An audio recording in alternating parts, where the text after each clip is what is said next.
आपका भरोसा समाप्त नहीं होना चाहिए, नहीं करना। जब आप भगवान की चौखट पर जाना बंद नहीं करोगे, भगवान के दरवाजे जाना बंद कर कर फिर वापिस गोद भर देता है, वापिस प्रदान कर देता है। शिव तत्व कहते किसको हैं?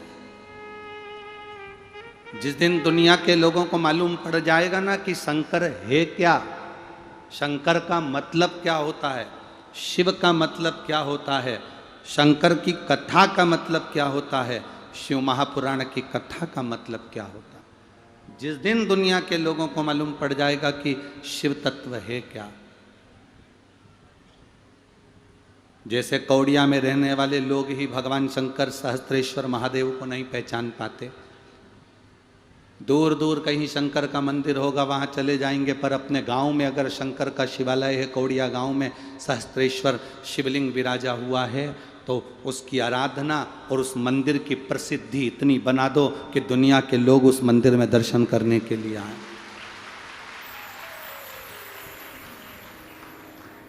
हम बाहर के मंदिर में जाने का प्रयास करते हैं, पहले अपने घर के मंदिर में, अपने गांव के मंदिर में, अपने शहर के मंदिर में, अपनी कॉलोनी के मंदिर में, अपनी सोसाइटी के मंदिर में जो भगवान शंकर बैठे हुए हैं, पहले उनकी आराधना, उनकी आरती, उनकी पूजन, उनकी आराधना पहले हम दिल से करें, फिर हम दूसरी जगह जाने का विचार करें।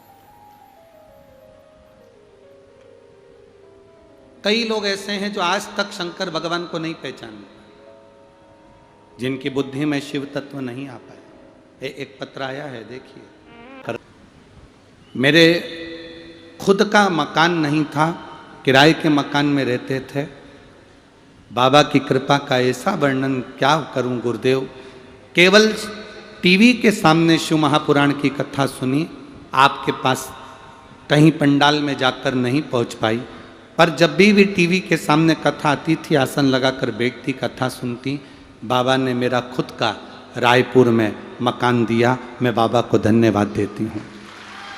मेरे पति प्राइवेट नौकरी करते थे, केवल 12,000 रुपये उनको तनख्वाह मिलती थी, वेतन मिलता था।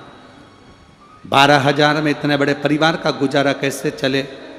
आपने कहा था शंकर के शिवलिंग पर जल चढ़ाकर जहाँ से जल नीचे गिरता है वहाँ पर हाथ लगाकर जो कहो बाबा सुनता है।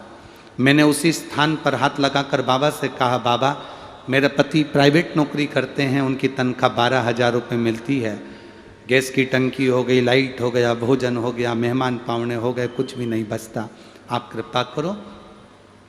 2.5 महीना हुआ और मेरे पति की तनख्वाह 50,000 रुपये हो गई। बाबा को मैं नमन करने आई हूँ। तीसरी बात आपसे कहना चाहती हूँ गुरुदेव, मैं सरकारी नौकरी के लिए 2016 से अप्लाई कर रही थी। अब 16, 17, 18, 19, 20, 21, 22, 23, 2016 से मैं अप्लाई कर रही थी, मेरी सरकारी नौकरी नहीं लगी।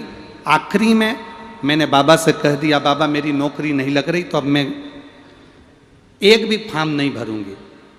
एक बार मंदिर में जब जल चढ़ाने के लिए गई, आपने ऑनलाइन शिव जी की अभिषेक करवाया, पूजन करवाया। उस पूजन की बेलपत्र मैंने रख ली और बाबा से कहा, एक बार फॉर्म फिर भर रही हूँ बाबा, कुछ भी करके मेरी सरकारी नौकरी लगा देना। और मैंने स्टाफ नर्स का फॉर्म भरा और बाबा की क्या कृपा हुई गुरुदेव, जिस दिन पार्थिव शिवलिंग का पूजन करा ऑनलाइन टीवी के सामने, उसके 5वें दिन मेरा रिजल्ट आ गया और मेरी नौकरी स्टाफ नर्स में लग गई, जो केवल एक वैकेंसी थी। ये शिव कृपा, ये शिव कथा, ये शंकर की उदारता है।